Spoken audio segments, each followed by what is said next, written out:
Attorney general কার্যালয়ের কিছু আইন কর্মকর্তার নোট বাণিজ্য ও অনৈতিক কর্মকাণ্ডে জড়িত থাকার অভিযোগ রয়েছে, যা তদন্ত সাপেক্ষে ব্যবস্থা নেওয়া হবে বলে জানিয়েছেন নবনিযুক্ত attorney general barrister Ruhul Quddus Kajal. সকালে নিজ কার্যালয়ে সাংবাদিকদের সাথে আলাপকালে একথা বলেন তিনি বলেন, কোনো দলীয় দৃষ্টিভঙ্গি থেকে নয়, কাজ করবেন সাধারণ মানুষের সুবিচার নিশ্চিতের জন্য। আমার কাজের ক্ষেত্রে আমি এতটুকু বলতে পারি যে আমি শতভাগ সততার সঙ্গে কর্মনিষ্ঠার সঙ্গে আমি আমার দায়িত্ব পালন করব।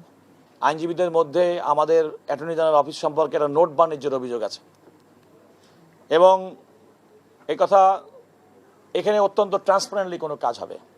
এখানে আমরা কোনো অবৈধ কোনো কাজ করছি না, আমরা রাষ্ট্রকে ডিফেন্ড করছি।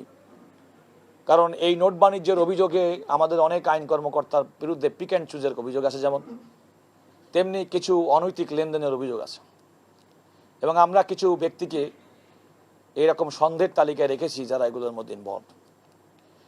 আমার নিয়োগের পর থেকে কয়েকদিনের মধ্যে there has been certain exercises, they will be given a message either by clearing of the office or they will be given a final opportunity to remain in office. 200-র বেশি সার্ভিস ও ফিচারে লেনদেনের সব বিকাশ অ্যাপে সম্ভব।